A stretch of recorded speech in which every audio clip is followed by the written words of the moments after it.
Kaixo, Javier Aizpurua naiz, ikerlari zientifikoa, fisikaria eta unibertsitateko eta kontseiluko materialen fisika zentroan lan egiten dut. Hemen, nanofotonika taldea zuzentzen dut.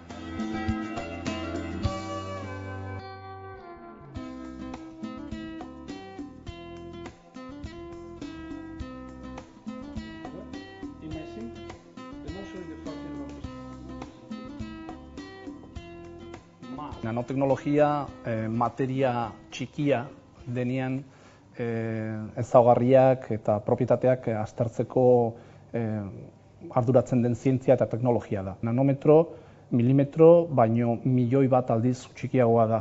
Eta eskala horretan murgiltzen gea eta hori ikertzen ditugu. Gure kasuan, argia eta materialen arteko elkarrekintza nanoeskala horretan.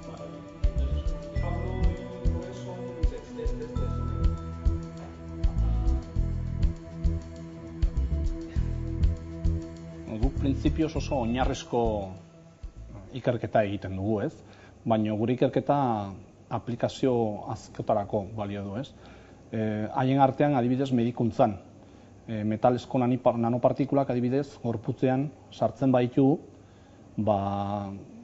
gero nanopartikula horiek berotzen baditugu, argi infragorriarekin, partikulak berotzen dira eta tumore baten inguruan baldin badaude, tumore hori akatzen dute. Eta hori medikuntzan izugarrizko aplikazioa izan daiteke, ez? Houstonen probatzen ari dira, olako teknikak adibidez, eta harremanetan gaude Houstoneko jendearekin, gure eredu teorikoekin, eta haiek esperimentuak egiten dituzte orduan. Aplikazioak hor daude. Karrera Zaragozan ikasi nun, eta karrera bukatuta gero doktorego tesia hasi nintzen hemen, Euskal Herriko Unibertsitatean, Donostian, Pedro Minetxenike eta Alberto Ribakoaren zuzendaritzapean. Eta hori bukatuta gero, nire bi egonaldi postdoktoralak hasi nituen. Bata Suedian, Chalmers Eskola Teknologikoan, eta bestea Estatu Batuetan. Eta ia 5 urte eman nituen kanpoan bi egonaldi horietan. Eta 2004an Estatu Batuetan bukatuta gero Gipuzkoako Foru Aldundiak Donostia bueltatzeko aukera eskainitzean, eta aukera hori hartu nun. Eta orduan DIPZ-era bueltatu nintzen, nire talde propia osatzeko eta garatzeko.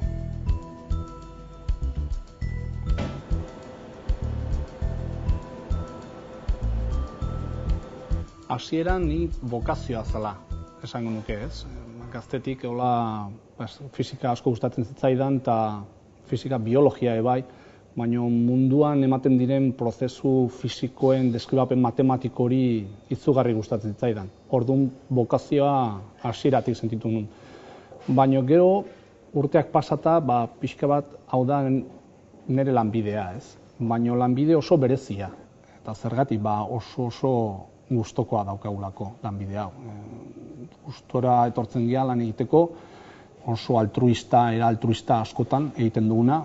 Igandetan etortzen gea lan egiteko, emaitza baten bila zaudelako, eta gero nik uste zentro publikoetan lan egiten eta ikerketa egiten, nolabait hori egiten dugu gizarteak usten gaituleko horrelakoik egitea, ez? Horrelako egiten, orduan nik uste gizartearekin ere erantzukizuna daukagula, ez? Eta askotan gure lanbidean saiatzen gea gizarteari azaltzen eta pixka bat esplikatzen zer egiten dugu.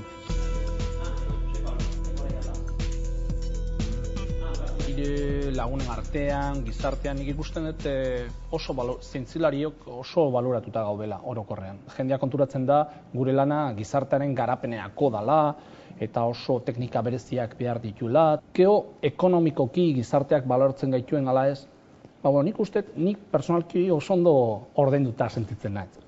Gure inguruan ikusita, eta gaur egungo krisis garaietan taola, zer izango nuke.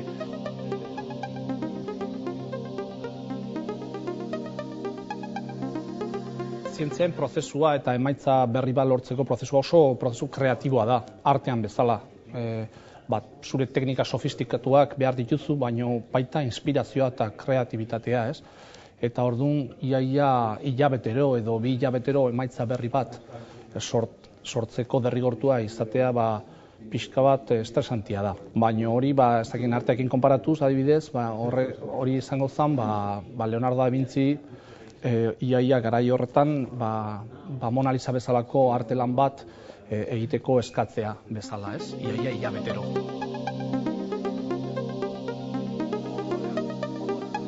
Nik uste gure lanbidearen alderik onenetariko bat autorrealizazioaren sentimentua dala, ez? Gauza baliagarriak eta asmakizun eta emaitza onak lortzen ari zarelaren sentimendu hori, ez? Hori oso betegarria da eta oso konten jartzen gaitu nik uste. Gero bestalde oso betegarria nolabait kultura desberdinetako beste ikerlariekin harremanetan gaudela, eta horrek zure burua eta nortasuna irekitzen dizu, ez?